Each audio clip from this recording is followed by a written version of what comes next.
여러분 안녕하십니까. 뉴스와이드 시작하겠습니다. 먼저요, 혼란스러운 미국 상황부터 두 분과 함께 짚어보도록 하겠습니다. 김종욱 전 민주연구원 부원장, 정광재 동현정치연구소장 나오셨습니다. 어서 오십시오. 네, 예. 안녕하십니까. 주말에요, 미국 미네소타주에서 이민 단속 요원의 총격의 두 번째 사망자가 나왔습니다. 먼저 영상부터 보도록 하겠습니다.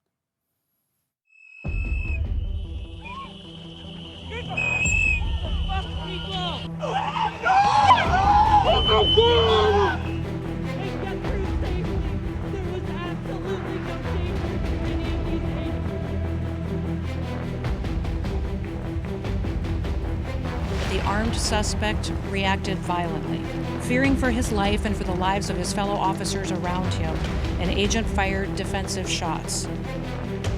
To Americans who are watching this right now, I've got a question for all of you. What side do you want to be on? The side of an all-powerful federal government that can kill, injure, menace, and kidnap its citizens off the streets? Or on the side of a nurse at the VA hospital who died bearing witness to such government?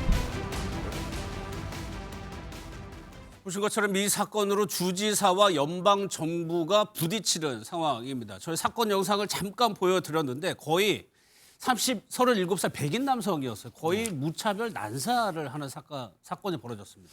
그렇습니다. 이 미네소타 미니아폴리스에서 일어난 일인데 예.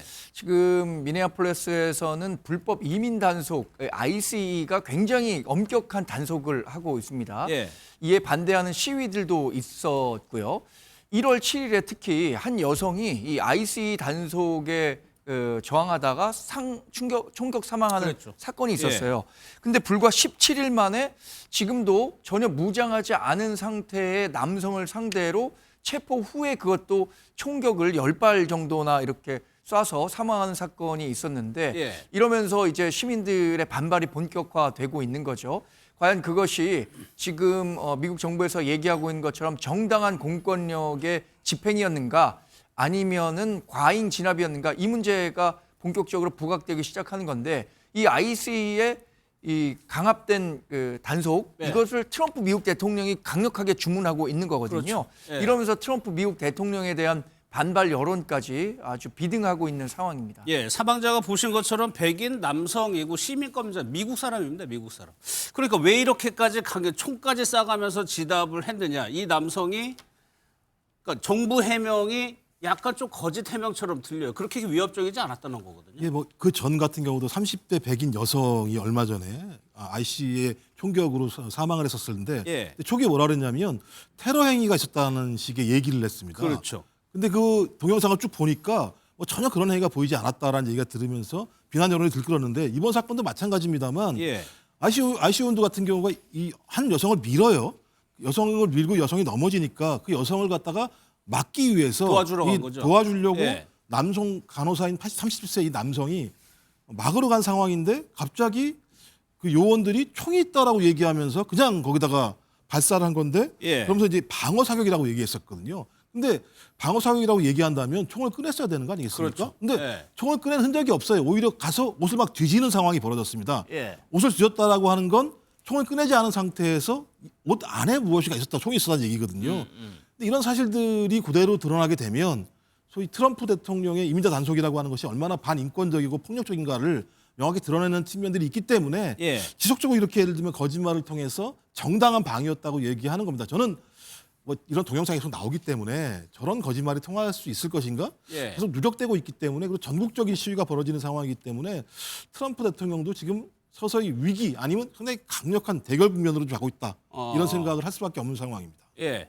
그러니까 지금 미 정부에서는 요게 보이시죠? 요게 총이라고 생각을 했다는 건데 이거는 그러니까 찍고 있는 전화기 같은 영상 기기를 얘기하는 겁니다. 총은 가지고는 있었지만 이민 단속국 요원에게 총을 꺼내들지는 않았어요. 그럼에도 불구하고 쐈다는 겁니다.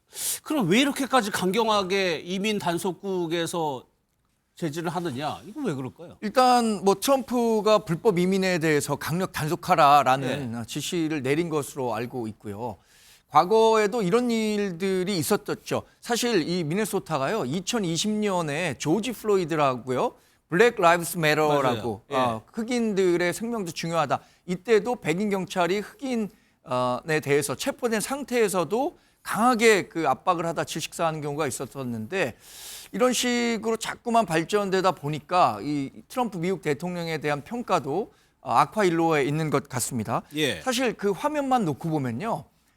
이분은 여성 그 시위자를 돕기 위한 행동을 하려고 했었던 거예요. ICE가 여성 시위자를 강하게 밀치니까 그것을 제지하는 과정에서 아마도 휴대폰은 그 영상을 채취하기 위해서 예. 촬영하기 위해서 했었던 것인데 그것을 총기로 오인했다라는 의견을 지금 영상을 보고도 이해하기는 어려운 상황이죠. 예. 사실 완전히 제압이 된 상태에서 이후에 총격이 발생했기 때문에 그렇죠. 이에 대해서 느끼는 충격은 미국 시민들이 훨씬 더 크게 받고 있는 것 같고 더군다나 이 사람이 재향 군인 그 대상으로 간호 활동을 오랫동안 해왔던 사람이라고 해요. 예. 그러니까 미국 사회가 당연히 분노할 수밖에 없는 상황으로 치닫고 있는 모습입니다. 예. 그러다 보니까 미네소타 주를 넘어서 이런 시위, 항의 시위가 전국으로 확산하는 상황입니다. 또 상황이 심상치 않다 보니까 오바마 전 대통령, 클린턴 전 대통령도 여기 대해서 계속해서 문제 제기를 하고 있어요. 내용을 한번 보면 오바마 전 대통령 같은 경우에는요. 불의에 맞서서 목소리를 내야 한다라고 얘기를 하고 있습니다. 클린턴 전 대통령은 민주주의가 분기점에 와 있다라고도 언급을 하고 있어요. 두 사람은 모두 민주당 출신의 전직 대통령이고 지금은 공화당 출신의 트럼프 대통령이 집권하고 네, 있는 그렇습니다. 그래서 최근에 예를 들면 미국 시민들이 트럼프의 단속 때문에 사망되고 있는데 민주당이 무엇을 하고 있는가라고 하는 어떤 비판 여론도 분명히 있었거든요. 예. 그런 차원에서 미국 사회에서 가장 중요한 거목 중에 하나라고 얘기할 수 있는 빌 클린턴 전 대통령과 오바마 전 대통령이 얘기를 했는데 소위 미국 전통적 가치를 얘기했습니다. 미국 예. 전통적 가치는 뭘 얘기하냐면 18세기 만들어진 독립전쟁과 건국 과정에서 유럽과는 다른 가치를 얘기하는 거거든요. 그게 뭐냐면 반유럽적이면서도 공화주의적인 가치. 그러니까 공화주의적 가치라는 게 뭐냐면 신분적인 차별이 없는 자유롭고 평등한 공화국의 가치를 실현하려고 하는 것들이 미국 예외주의의 가장 중요한 테마였다라고 얘기하고 있고 그걸 강조하고 있는데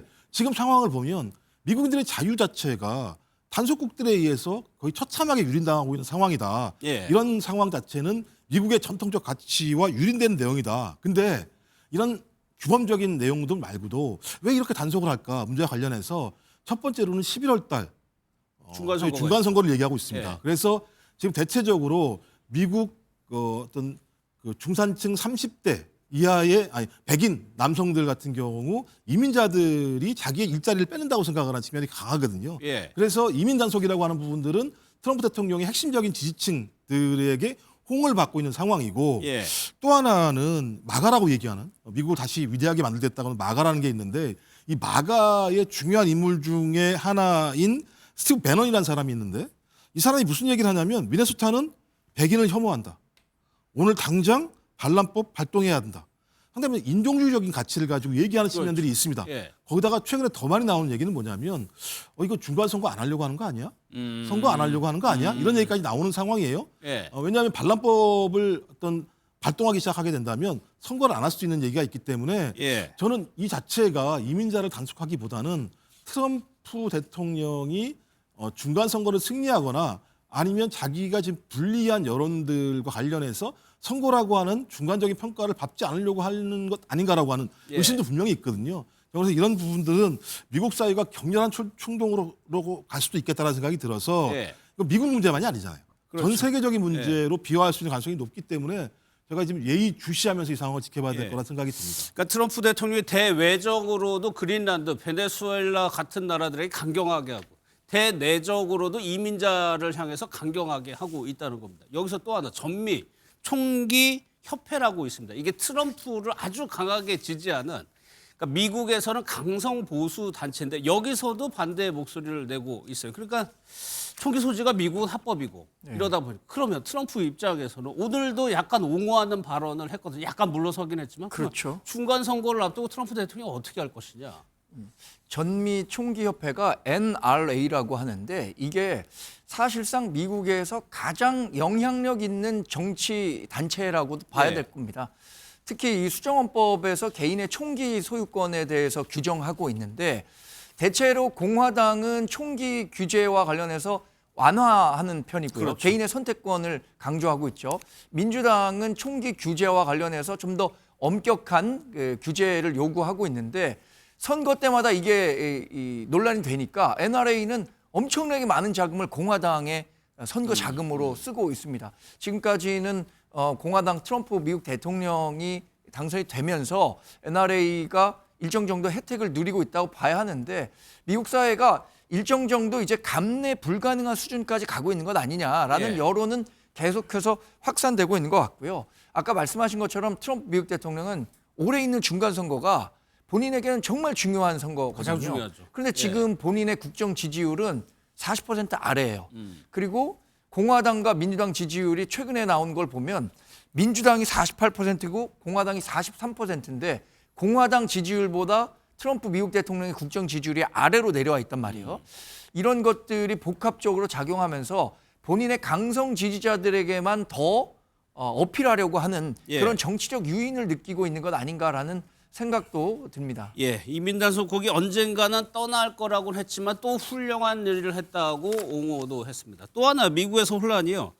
눈 폭풍이라고 표현을 하는데 그냥 눈이 오는 정도가 아니고 눈이 어마어마하게 많이 온다는 겁니다. 저희가 영상으로 좀 준비를 했습니다.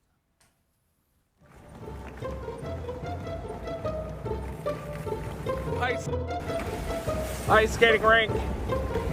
Cars all over the place. There's guys in those buckets that are just controlling that.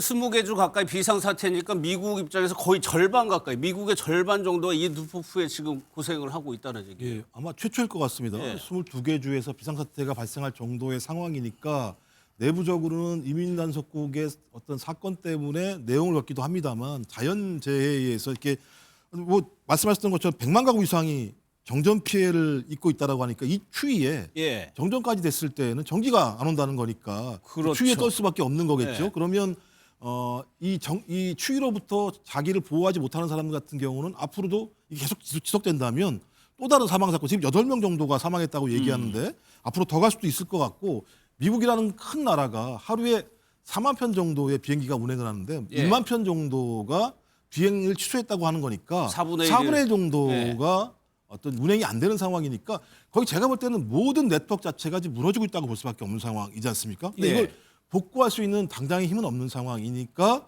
그냥 날씨가 좋아지기만을 바라야 되는 상황이어서 참 이럴 때면 가장 큰 문제가 힘이 없는 사람, 가난한 사람들, 그다음에 추위로부터 자기를 지키지 못하는 사람들이 훨씬 더 큰 곤란을 겪을 것 같다는 생각이 들어서 예. 뭐 당장은 정부가 많은 노력을 해야 되겠습니다만 빨리 좀 이 눈폭풍이 예. 줄어들기를 바랄 수밖에 없는 상황인 그런 조건에 처해 있는 것 같습니다. 예, 눈도 많이 오고 한파까지 겹치면서 그야말로 지금 뭐 굉장히 힘든 상황인데 항공편이 10,000편 정도 결항이 됐다. 이거는 미국이 모든 거의 중심이기 때문에 다른 나라까지도 그 여파가 이어진다는 얘기거든요. 그렇죠. 근데 지금 이런 기상 이변은 사실 뉴 노멀이 됐다라는 평가가 가능할 정도로 예측 불가능한 상황에까지 놓인 거죠. 맞아요. 특히 예. 지금 앵커께서 말씀하신 것처럼 항공편 10,000편이 그 지연이 됐다고 하는데 과거 코로나 시기에 이런 현상을 겪은 적이 있었다고 합니다.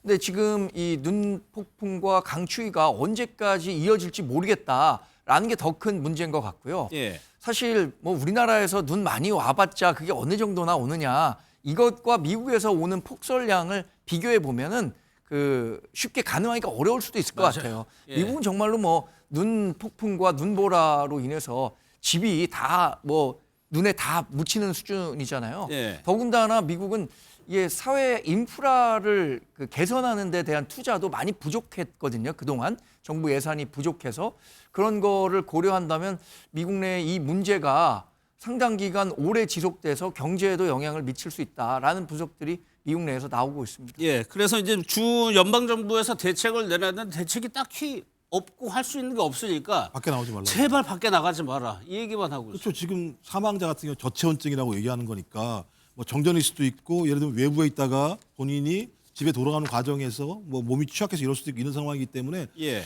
그 큰 나라에 아까 말씀하셨던 것처럼 기본 인프라를 까는 부분과 관련해서 상당히 취약한 지역이 매우 많이 있습니다. 그 취약한 지역 같은 경우는 복구 작업 자체 같은 경우도 되게 쉽게 이루어지지 않는 상황이기 때문에 계속 앞으로도 이런 추위가 더 강화되거나 눈이 더 많이 내리게 된다면 더 많은 사망자가 나올 수밖에 없는데 행정적인 거기에 작동하지 않는 측면들이 있어서 뭐 진짜 하늘에서 눈 그다음에 추위가 덜하게 할 수밖에 없는 것이고 거기에 밖으로 나오지 않게 해서 외부로부터의 어떤 피해를 받지 않게 하는 방법 외에는 예. 당장 무엇을 할 수 없는 상황이기 때문에 저는 지금 미국 시민들 같은 경우 아까도 우리 얘기했던 부분과 관련해서 단속국 문제와 관련해서도 공포스러울 것이고 또 이런 날씨와 관련된 역사적인 트럼프 스스로도 역사적인 겨울 폭풍이라고 얘기했으니까요. 예. 날씨 이중고를 겪고 있는 상황이어서 저희도 뭐 당장 뭐라 할 수 없는 그냥 빨리 좀 날씨가 조금 풀리기를 눈이 예. 그치기를 바랄 수밖에 없는 것이고 가급적 자기 스스로를 잘 방어해서 사망에 이르지 않도록 해야 된다라고 하는 바람밖에는 뭐 달리 저희가 할 수 있는 내용들이 없다라는 생각이 듭니다. 예.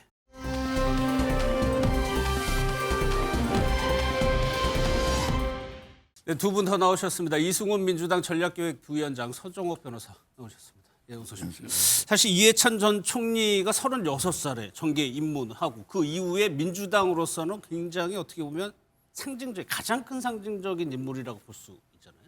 그렇죠. 민주주의의 상당히 거목이시고 지금 돌아가신 이후에 굉장히 우리 정치권에서 허전함을 많이 느끼거든요. 예. 애도의 물결이 넘쳐나고 있고 그만큼 얼마나 이해찬 전 총리께서 중요한 사람이셨는지 그리고 얼마나 우리들에게 민주주의를 일깨우고 버럭의 찬이라는 말은 들었습니다만 정말 쓴소리를 전혀 눈치 보지 않고 하셨던 부분에 있어서 저희들이 느끼는 감정이 굉장히 크고요.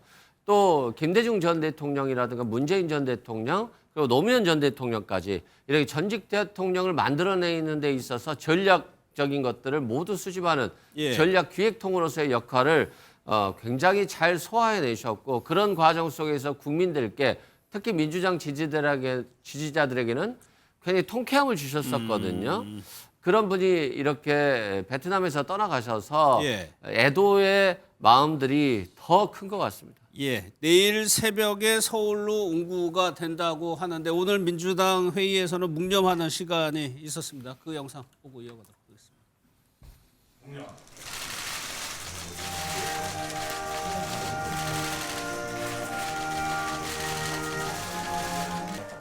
더불어민주당은 이해찬 상임 고문님께서 평생 애써오신 민주주의와 인권, 한반도 평화에 대한 헌신을 잊지 않겠습니다. 기획형 리더십으로 널리 알려지신 이해찬 고문님께서는 나중에 서면으로 대체하겠습니다.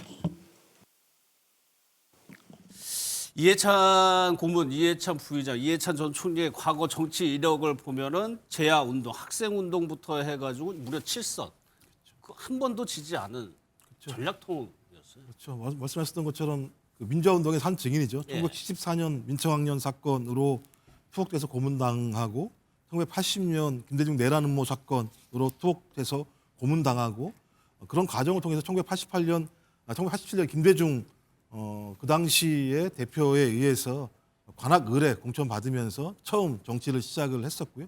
말씀하시는 것은 나오는 때마다 선거에서 진 적이 없었었고 그다음에 민주당이 지지난 총선에서 180석을 얻게 만드는 과정에서 당대표 역할을 했었고요. 따라서 민주주의의 거목이기도 합니다만 민주당의 산 역사 중에 한 분이시죠. 그러네요. 그래서 네.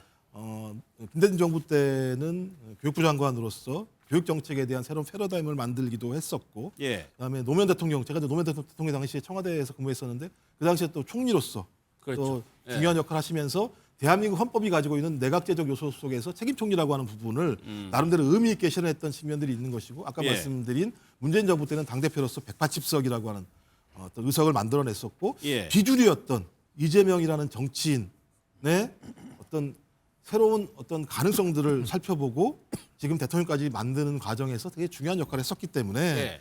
이해찬이라는 이름을 통해서 민주당이라고 하는 내부의 사정들을 바라볼 수 있는 측면에서는 오늘 진짜 아마 민주당에는 많은 분들 아마 다 관계가 있으실 거예요. 이해찬 전 총리와 아마 그래서 더욱 허전하고 씁쓸하고 예. 말씀하셨던 것처럼 그 비주류인 이재명 대통령이 만들어 나가게 될 대한민국을 좀 더 볼 수 있었다면 좋지 않았을까라는 생각들이 예. 더 좀 슬프게 하는 것 같기는 합니다. 뭐 그렇다고 하더라도 그 업적을 저희가 기려서 그가 생각했던 방식의 좋은 나라 민주주의 이런 것들을 좀 우리가 실현하기 위해서 예. 더 노력해야 되는 계기로 삼아야 되지 않을까 생각을 하게 예. 됩니다. 내일 새벽에 운구될 때 민주당 지도부가 다 공항으로 나간다는 얘기죠? 그렇죠. 민주당 지도부가 다 나가서 이해찬 전 총리를 모실 것 같고요. 예. 굉장한 애유를 다 할 것 같습니다. 뭐 상징적인 지도자이고 거목이시기 때문에 민주당 지도자뿐만이 아니라 지지자들도 상당히 많이 모이실 것 같고요. 이게 기관 사회장으로 치러지는 예. 만큼 각 기관뿐만이 아니라 각계각층의 사회에서도 이해찬 전 총리에 대한 애도 물결이 좀 조직적으로 많이 이루어질 것 같습니다. 그런데 정광재 대표 이게 뭐 어느 같은 당이라고 하더라도 계파가 있어요. 근데 이해찬 전 총리 같은 경우는 무려 4명의 진보 진영 대통령을 만드는데 아주 중요한 역할을 하고 실제 정권에서도 그렇게 활동을 합니다. 이게 쉽지 않은 거거든요. 그렇죠. 이해찬 전 총리 뭐 크게 설명할 때 빠지지 않는 것이 민주당의 상황 그리고 선거 전략가 이런 얘기를 합니다. 예. 역대 민주당이 배출한 4명의 대통령의 선거 과정에서 정말 중요한 역할들을 했죠.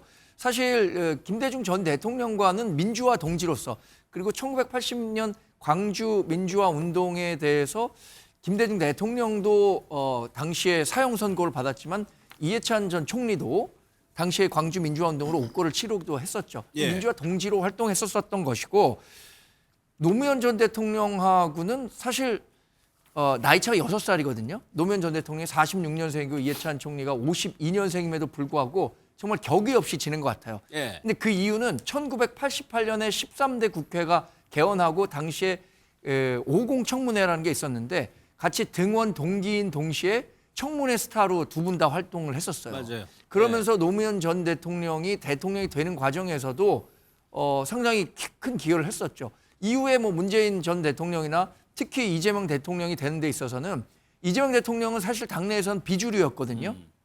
그럼에도 불구하고 이해찬 전 총리가 이재명 후보를 전폭적으로 지원하면서 2022년에도 대선 후보가 될 수 있었고 이번에도 대선 후보는 물론 대통령까지 될 수 있었으니까 민주당으로서는 정말 상당히 애석할 것 같아요. 예.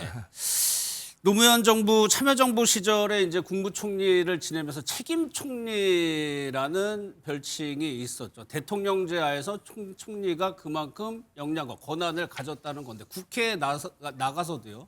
결코 물러서지 않았습니다. 과거에 이해찬 전 총리의 말들을 저희가 모아봤습니다. 홍 의원님은 전에 선거법 위반으로 의원직도 박탈된 적이 있는 걸로 알고 있는데 우리 그 장관님들은 그런 짓 하는 사람 한 사람도 없습니다. 네네. 나 그래 총리 대답할 줄 알았어요. 15대 때 박오봉석 상대 후보한테 고발된 일 없습니까? 고발된 일 없습니다. 그때 고발된 걸로 알고 있는데. 총리처럼 그런 부록화하고 논란하지 않았습니다. 인신모욕하지 마십시오. 인신모욕이라니요?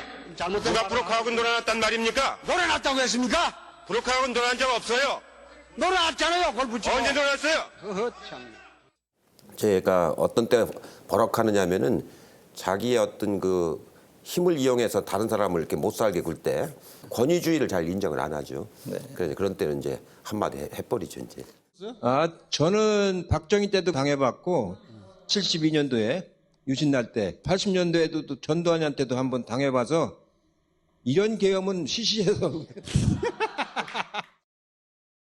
사실 국회 대정부질문이라는 자리는 총리도 그렇고 국무원들이 나와가지고 야당 의원들이 호되게 몰아붙이는 모습이 익숙한데 어떻게 보면 처음으로 이해찬 총리가 그러지 않은 모습을 좀 보이기도 했었거든요.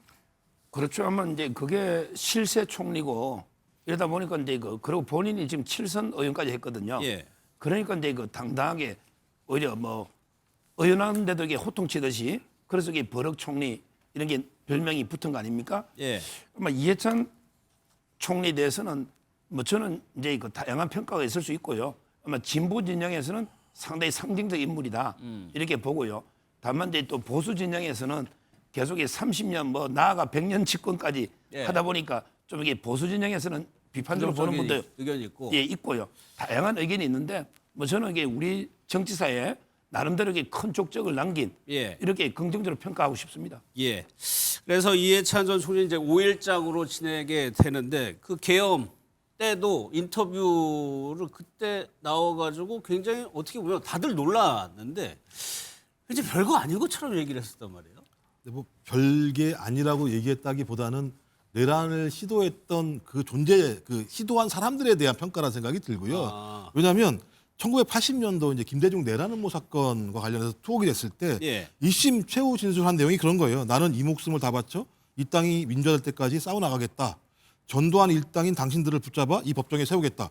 아니, 그러니까 군사 정부가 서 있는 그 정부 하에서 1심 선고 때 내가 당신 잡아다가 법정에 세우겠어요라고 얘기했던 강단이 있는 분이니 예. 저희 이번에 윤석열 씨가 했던 내란 내용들을 보면서 좀 제가 볼 때 시답지 않게 생각할 수도 있다는 생각이 들긴 그때 해요. 한번 겪었기 때문에. 그 당시는 또 아시겠습니다만 예. 1970년대, 80년대라고 하는 세가 얼마나 엄혹한 시대입니까? 그렇죠. 그다음에 뭐 저 같은 경우도 마찬가지입니다만 청와대 그때 걸어가려고 하더라도 한 3번, 4번 신분증 다 학생증 확인하고 이랬었던 시절이었었거든요. 예. 저는 그러니까 그런 측면에서 얘기를 했던 거라는 생각이 들고 저는 당당함, 그러니까 불의와 타협하지 않은 당당함이라고 하는 부분들이 대한민국을 여기까지 오게 한 측면들이 분명히 있다라는 생각이 들어서 저희가 다른 건 뭐 진보나 모습 다 뭐 서로가 갈등하고 싸울 수 있을지 모르겠습니다만 1970년대, 80년대 대한민국 국민들의 자유와 민주주의를 위해서 싸워왔던 저런 민주화 운동 인사들에 대해서는 저희가 그분들을 신뢰하고 믿어줘야 됩니다. 그래야 앞으로도 마찬가지입니다만 그것을 깨려고 하는 자들에 맞서서 예. 많은 국민들이 싸워나갈 수 있다는 생각이 들기 때문에 또 그 반면에 본인에 대해서 이렇게 버럭 이런 얘기 하십니까? 성깔? 그걸 예. 좋게 표현하면 원칙이라고 얘기할 수 있는데 본인이 또 한 얘기가 있어요. 이쪽 끝에서 저쪽 끝으로 오가는 불성실하고 불철저한 근본주의자보다는 성실하고 철저한 개량주의자가 사회의 진보에 훨씬 더 기여한다고 생각한다. 나는 개량주의자다. 라고 또 얘기한 측면이 분명히 있기 때문에 예. 이해찬 전 총리를 단순하게 성깔 또는 원칙으로만 얘기할 것이 아니라 어떤 형태로든지 그 시대에 맞는 진보적 발전을 위해서 노력해 온 예. 민주당의 산증인 아주 의미 있는 정치인으로 좀 기억됐으면 좋겠다 이런 생각을 하게 됩니다. 개량주의자 이런 표현은 실용적이라는 측면이 그렇죠. 거잖아요. 본인은 실용적이다. 예. 다른 사람들이 볼 때 나는 상당히 성깔이 있고 원칙주의자라고 얘기할지 모르겠으나 본인 같은 경우는 역사를 통해서 가치를 배우지만 현실을 통해서 실용을 배운다라고 하는 본인의 가치를 가지고 개량주의적, 실용주의적인 방식을 통해서 사회의 진보를 위해서 노력했다라고 하는 측면에서는 예. 저희가 그런 부분에 대한 이해찬 전 총리의 발걸음은 좀 앞으로 좀 새롭게 좀 한번 다시 조명할 필요가 있지 않을까 이렇게 생각을 예. 하긴 합니다. 이승훈 부회장님 27일부터 사회장으로 치러지는 거니까 운구가 도착하고 그때부터 장례 일정이 본격적으로 시작된다는 거죠. 그렇죠. 27일부터 31일까지 사회장으로 치러지고요. 각계각층의 뭐 사회 인사들과 그리고 기관들이 함께 치르는 겁니다. 과거에도 이런 일이 있었죠. 김근태 사김 고문이라든가 이호 여사도 사회장으로 치러졌었거든요. 그런 측면에서 굉장히 정부에서도 신경을 많이 써서 고인이 가는 길에 있어서 서운함이 없도록 하고 싶은 그 마음이고요.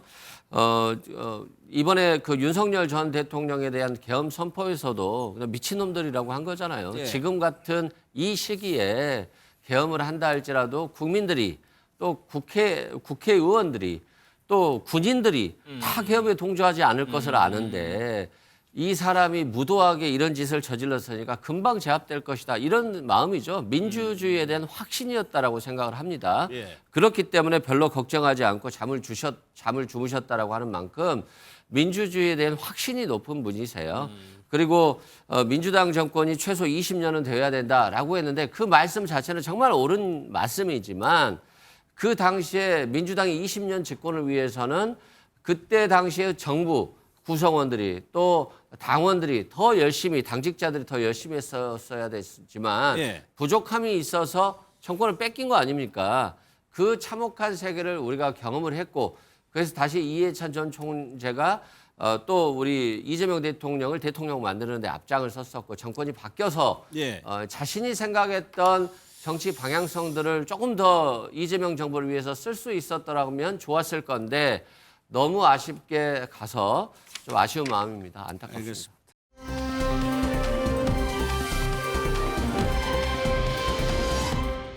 다음 내용으로 좀 국민의힘 상황을 좀 살펴볼 텐데 주말 사이에서도 좀 긴박하게 장외에서 좀 움직인 것 같습니다. 집회가 있었다고 하는데 영상을 먼저 보도록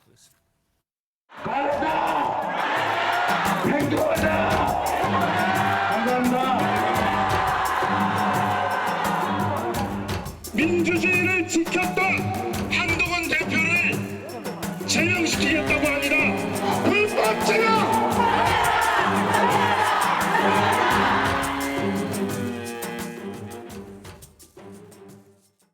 이 내용 살펴보기 전에 한덕수 전 총리가요 항소를 했다는 내용이 들어와 있네요. 1심에서 23년형을 받았었죠. 서정욱 변호사님. 그럼 항소 뭐 당연한 수순이긴 합니다만 항소심에서의 저는 한덕수 전 총리가 어떤 전략을 가져갈지가 좀 궁금하거든요. 1심가처럼 기억 안 난다, 모르겠다 이런 걸로 유지를 해갈까요? 아마 근데 그 본인은 계엄에 대해서 강국하게 그 반대를 했다. 예. 윤석열 대통령도 그렇게 정언했잖아요. 따라서 그 내란 중요 임무 종사가 될 수가 없는 게 계엄을 사전에 몰랐고 예. 저기 국무회의 과정에 계엄을 내가 반대를 했다. 뭐 이런 식으로 아마 전략 가져갈 거고요. 그 위정 부분은 인정할 거예요. 예. 위정은 이제 그 인정을. 거니까 뭐. 근데 문제는 이제 워낙 경황이 없으니까 계엄 선포 순간에 머리가 하얗게 돌 정도로 따라서 이제 그 내란 중요 임무 요 부분을 이게 무죄를 다투면서 일부 인정할 건 인정하고 이런 이제 전략으로 투트랙으로 갈 것 같아요. 그러니까 1심에서 이진관 판사가 아니 CCTV 영상이 다 있는데도 기억이 안 난다 말씀하신 것처럼 얘기해야 하는 게 전혀 설득력이 없었잖아요. 그러면은 또 최소한 인정할 건 인정하는 전략으로. 그렇죠. 아마 한덕수 총리는 그럴 거예요. 윤 대통령은 다 부인하고 있지만 한덕수 총리는 위정도 인정했고요. 본인이 한 행위에 대해서도 뭐 인정하고 다만 그 계엄 자체의 중요 임무 종사까지는 아니다. 계엄을 나는 반대했다. 아마 이런 전략으로 갈 겁니다. 김용현 전 장관이나 윤석열 전 대통령 변호인단하고 좀 한덕수 전 총리 변호인단은 좀 성격이 다른가요? 완전히 다르죠. 완전히 달라요. 실질적으로 법리를 따지는 변호인단이에요? 그렇죠. 이게 그 예를 들어 김용현 장관의 변호인은요 주로 이제 정가훈 목사, 광화문 쪽에 그 변호하던 그 당이고요. 자유통일당 이쪽에 그 대선 후보까지 놓은 사람입니다. 이하성 변호사가. 자, 그 정가훈 목사. 근데 그 한덕수 총리의 변호인들은 본인이 이제 총리할 때 그 또 이게 참모들 있잖아요. 해가지고 이제 그 정통 변호사들로 법리전하는 그러니까 김용현 장관은 아예 정치 성향 좀 띈 변호사고 연예계 법리전하는 전혀 다릅니다. 예. 특검에서도 항소를 했는데 그 사문서 위조 행사였나요? 그리고 무죄 나왔었죠. 거기에 대해서 항소를 했습니다. 이제 항소심이 이제 날짜가 잡히고 진행이 되겠죠. 앞서 영상 보여드렸던 그 한동훈 전 대표의 제명을 반대하는 집회가 열렸는데 총괄 대표 꼭 갔다 오셨어요? 아니면 전해 들었어요? 저도 참석했습니다. 저는 참석한 이유가 이겁니다. 사실 정당이 민주적 가치에 의해서 운영돼야 한다고 헌법에서 보장하고 있습니다. 그리고 무엇인가를 잘못한 부분에 대해서는 책임과 형벌에 대해서는 비례성이 있어야 한다는 것이 원칙이거든요. 그러니까 1,000원을 훔쳤으면 1,000원을 훔친 정도의 죄값만 치러야지 그것을 갖고 뭐 구속시키고 이렇게 하면 안 되는 거잖아요. 저 한동훈 전 대표에 대한 당원 게시판 문제를 가지고 지금 당권을 갖고 있는 장동혁 대표나 뭐 윤리위원회에서 징계를 논의할 수는 있다고 생각합니다. 그러나 그 징계 논의의 결과가 제명이라는 어떤 그 정치적으로 가장 중한 처벌을 받아야 하는가에 대해서는 동의하기 어렵다고 생각하거든요. 저는 그런 그 결정이 공정과 상식, 우리 보수가 추구하고 있는 법치주의 이런 것들에 위반된다고 생각하기 때문에 집회에 참석했었고 많은 분들이 오셨습니다. 뭐 일각에서 얘기하기는 뭐 주최 측에서는 10만 명 왔다고 하고 장 부원장 누굽니까? 장해찬 여의도연구원 부원장 같은 경우엔 2,000명 모였다고 하는데 장해찬 그 부원장도 그런 식으로 평가하면 안 돼요. 저렇게 모인 사람들이 어떻게 2,000명밖에 안 됩니까? 제가 정말로 합리적인 판단을 하건데 2025년 9월 28일에 광화문에서 사법 파괴 그리고 입법 폭주 반대 집회가 국민의힘 지도부 주최로 있었습니다. 그때 당시에 모였던 인파와 24일에 모였던 인파 제가 생각하면 비슷한 수준이에요. 근데 당시에 국민의힘에서 몇만 명이 모였었다 그러냐면 15만 명 모였다고 했었습니다. 그러면 적어도 아무리 뭐 정치적으로 반대하는 쪽에서 하는 집회라고 한다고 하더라도 예. 그렇게 비상식적인 논평을 하면 안 되는 일이죠. 근데 이게 차이가 너무 커요. 사실 이 장외 집회라는 것 자체가 압박을 하는 측면의 목적이 강하기 때문에 세 가지를 해야 되는 건데 서정욱 변호사께서는 당연히 생각이 다르시겠죠.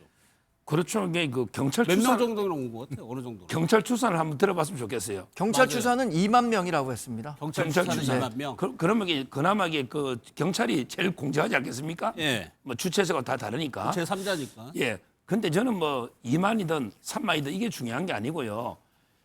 지금 우리 정광재 대변인님 말씀 중에 그래 다운 게시판에 글 올린 거는 뭐 1,000원짜리 절도인지 저도 1,000원이라고 안 보지만 예. 그것도 이게 문제는 있죠.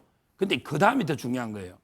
글 올린 것도 이게 문제지만 그 다음에 그냥 잘못을 인정하고 당원들한테 상처를 주고 죄송하다 이래야 되는데 오히려 이게 당무감사위원장이 조작감사했다고 고소를 해버렸잖아요. 예.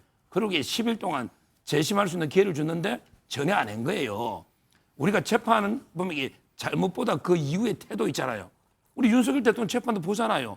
그 이후의 태도를 많이 중시하지 않습니까? 예. 그러니까 제 말은 이거 한동훈 대표가 당원 게시판에 쓴 것도 저는 뭐 가벼운 건 아니지만 예. 그 이후에 깨끗하게 인정하고 우리 정말 죄송하다. 예. 당원들한테 상처를 주고 죄송하다. 윤 대통령 가족에게 죄송하다. 이랬으면 이게 또 달랐을 거예요. 아니, 그 맥락이라면 윤 전 대통령 맥락이랑 비슷하게 되어가는 거 아닙니까? 그러니까 제 말은 이게 지금 한동훈 대표도 그렇게 왜 윤 대통령이 반성 안 하냐고 비판하면서 예. 본인도 이게 전혀 사과나 반성 안 하잖아요. 사과한 적이 없어요. 그게 사과가 아니에요. 예. 조작감사하고 정치보복인데 상황이 이렇게까지 온 데 대해서 내가 송구스럽다. 예. 아무 내용이 없는 사과가 아니에요. 그 지금요 한동훈 대표는 이렇게 그 집회를 할 때가 아니고요. 예. 참회를 할 때 참회를 집회가 아니고 이런 식으로 집회한 데서 이게 해결됩니까? 예. 오히려 진솔하게 모든 진실을 밝히고 정말 이게 그 당원들께 죄송하다 진심으로 이렇게 하면 또 여론이 움직일 수도 있잖아요. 저는 집회로서는 해결책이 안 나온다 봅니다. 장외 집회를 나선다는 것 자체 뭐 본인은 물론 안 갔다고는 하지만 이렇게 하는 게 그 과정 이제 뭐 사과라든가 참회 이런 거 아니고 다른 방식 정반대 방식을 택한 거잖아요. 뭐 예를 들면 한동훈 전 대표를 좋아하시는 분들이 자발적으로 집회를 하는 걸 뭐라고 그럴 수 있나요? 예를 들면 어느 정당이나 그런 집회들이 있을 수 있는 거죠. 네. 전 그래서 장해찬 부원장이나 숫자가 좀 문제되는 건 문제가 있다. 이 추운 날 저렇게 나오는 데에는 뭔가 예를 들면 지금 당 지도부가 하는 행위에 대해서 불만을 가지신 당원들이 계시는 거잖아요. 네. 민주당 같은 경우도 당원 주권 시대를 얘기하는 것처럼 저런 당원들이 뭐 장해찬 부원장마다 2,000명이든 아니 2만 명이든 10만 명이든 당이 지금 하고 있는 행위에 대해서 반대하는 사람이 있구나. 그렇다면 이것도 수용해야 되는 측면들이 분명히 있는 거죠. 그리고 또 하나는 계속 제가 이제 한동훈 전 대표를 옹호할 생각은 별로 많지 않습니다만 예. 아니 한동훈 전 대표가 그런 행위를 했다고 치더라도 예를 들면 그걸 제명을 시키고 난 다음에 야 제명이 됐으니까 와서 고개를 숙이든 해 이렇게 얘기를 하는 것이 당 지도부가 할 일인가? 오히려 어떻게 문제를 풀 것인가에 대한 대안들을 줘야 되는데 예. 일단 뭐 막다른 골목으로 모은 거나 마찬가지 상황이잖아요. 그럼 이 상황에서 고개 숙이면 봐줄 겁니까? 와서 예를 들면 야 나 잘못했습니다. 살려주세요. 사과하고 참여하면 살려주면 한동훈 전 대표의 미래 정치의 미래가 있습니까? 와서 고개 숙이는 정치인 돼버리는 상황이잖아요. 그러니까 예. 그 전에 이 상황을 풀기 위해서는 제가 매번 말씀드리는 겁니다만 강한 자가 마음을 베푸는 거예요. 예. 여기서 강한 자가 누굽니까? 장동혁 대표 아닙니까? 그럼 장동혁 대표가 좋다 이런 문제가 있으니 대승적 차원에서 우리 당이 하나가 되기 위해서 자, 이런 방식으로 가자라고 얘기하는 것 자체가 당에 통합을 할 수 있는 건데 만약에 이렇게 예를 들면 얘기했다가 결론적으로 제명을 해버리게 되면 한동훈 전 대표 같은 경우는 아무것도 하지 않고 제명을 당하는 상황이 벌어지게 되는 거잖아요. 예. 전 그것을 한동훈 전 대표가 용납할 수 있었을까? 그리고 제가 볼 때 여지가 있었다면 아마 이렇게 했을까? 저는 여지도 없다고 생각하지 않았을까? 이런 느낌이 드는 거예요. 예. 우리 김종욱 평론가께서 말씀하신 게 아주 객관적인 정황을 놓고 말씀하신다고 생각해요. 정말로 한동훈 전 대표가 사실 사과했죠. 송구하다는 말씀 드렸잖아요.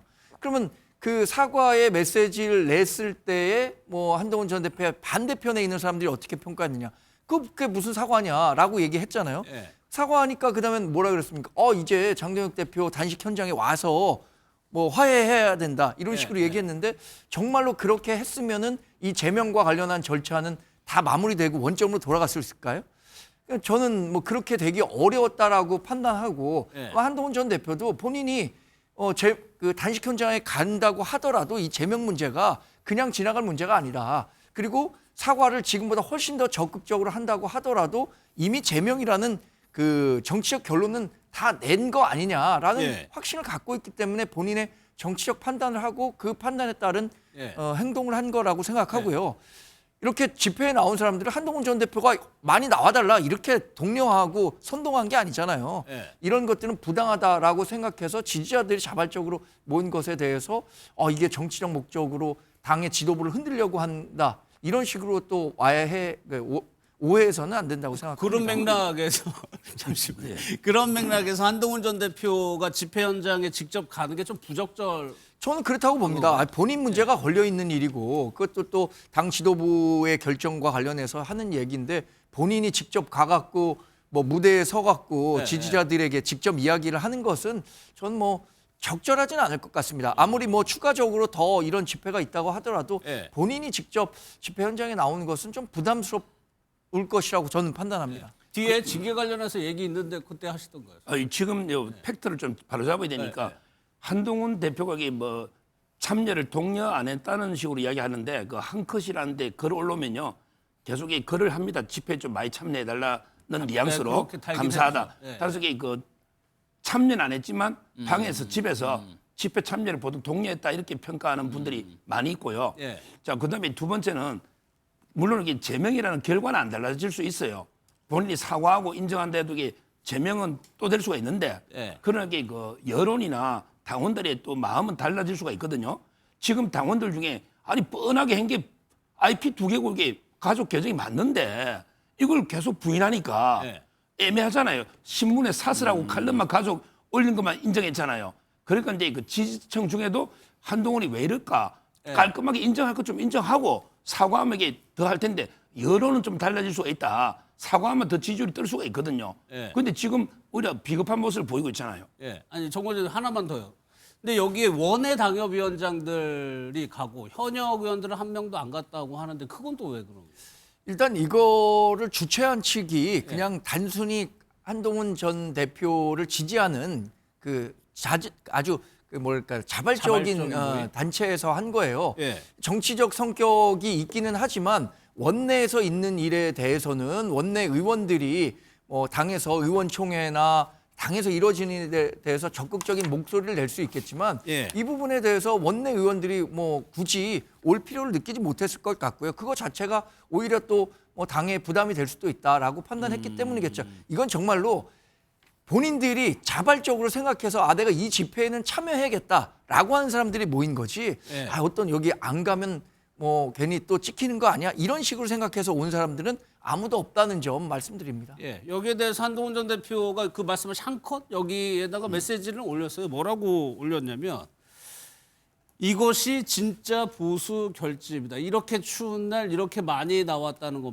진짜 보수라는 단어가 눈에 띄고 저는 결집이라는 단어도 눈에 띄는데 결집이 장동혁 대표가 단식 중단하면서 보수 결집 이뤄냈다라는 평가가 많았었거든요. 그거를 겨냥한 것 같기도 하고. 근데 좀 특이한 게 국민의힘은 자꾸 보수 결집을 얘기하잖아요. 뭐 극우들 결집시키는 건 당연히 결집 안 시켜도 극우들이 민주당을 찍지 않지 않겠습니까? 예. 그리고 지방선거 다가오면 중도층으로 다가가야 될 것인데 자꾸 보수 결집 얘기를 해요. 그래서 좀 부족한 정당이다 이런 생각이 들고요.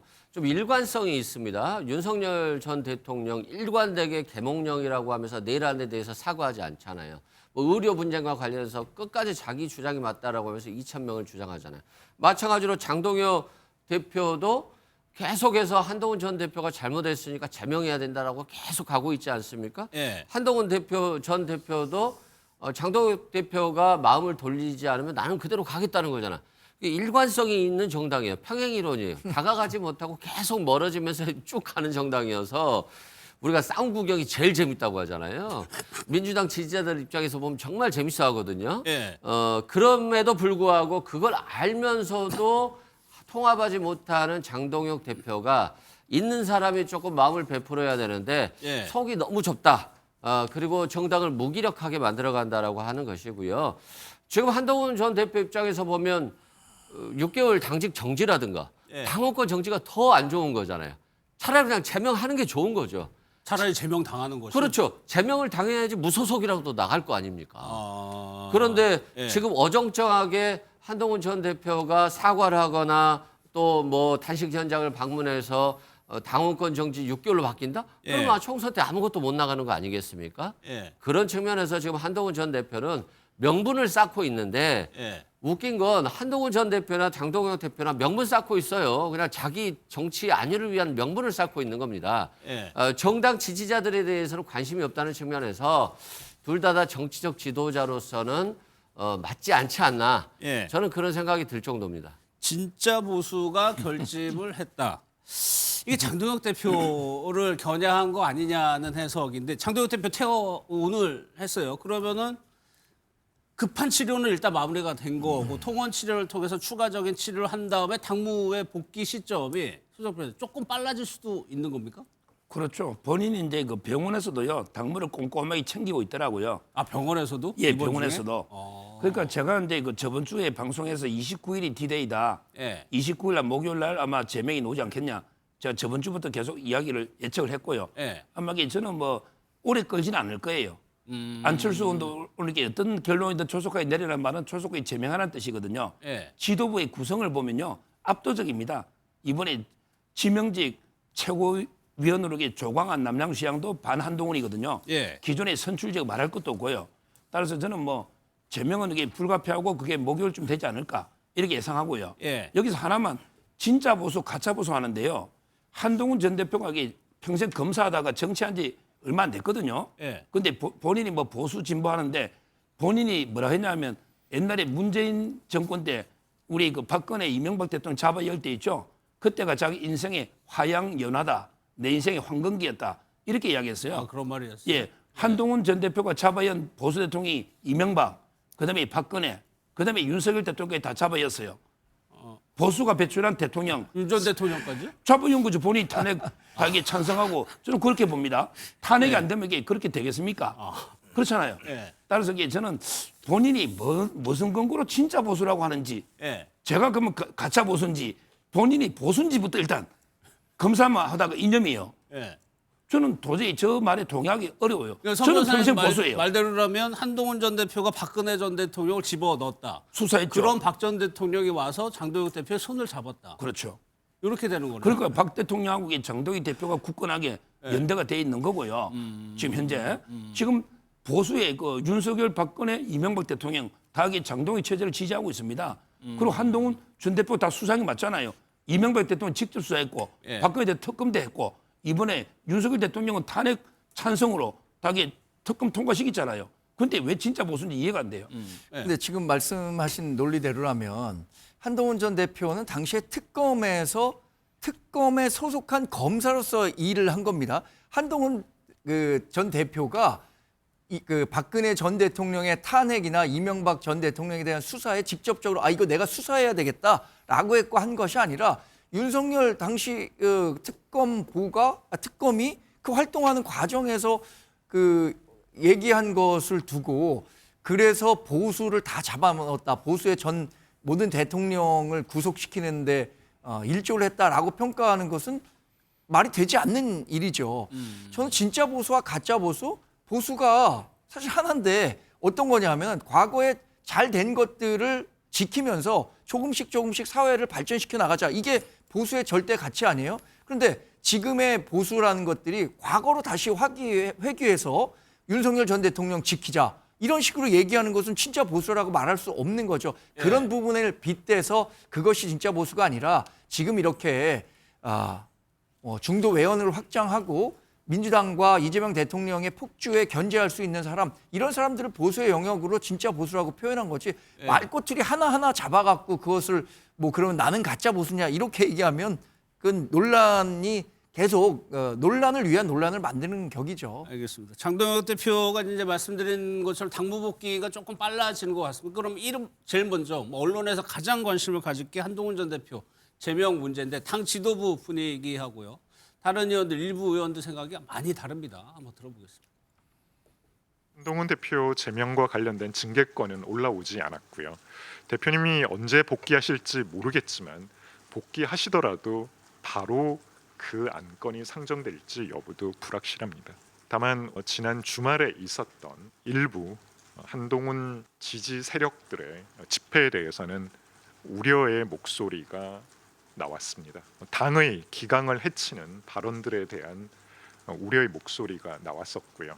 이 부분에 대한 적절한 조치가 필요하지 않느냐라는 그런 이야기도 있었습니다. 한동훈 대표의 지지층의 목소리뿐만이 아니라 의원들 상당수가 이에 대해서 반대 입장을 공개 내지는 비공개적으로 천명을 하고 있는 상황 속에서 장동혁 대표가 제명을 쉽게 결정할 수 있는 문제는 아니라고 봅니다. 저는 이 문제를 좀 한 발 후퇴하지 않을까 저는 이렇게 생각을 하는데 한동훈 대표도 물론 이게 뭐 100% 만족할 사과는 아니지만 사과를 했거든요. 그러니까 장동혁 대표도 그러면 저건 사과 아니니까 그대로 제명하겠습니다. 징계하겠습니다. 하기는 어려울 거라고 보는 거죠.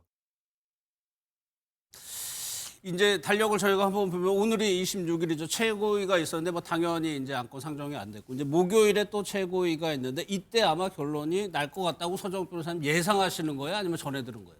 계속 뭐 취재도 하고 제가 저번 주부터 예상을 들어보니까 26일은요 대표가 참여 못하기 때문에 연기하고 29일이 디데이라고 계속 그러더라고요. 네. 제가 여러 명 들은 거죠 최고위원들. 제가 생각하기에 우리 서정욱 변호사의 코치를 받고 계신 것 같아요.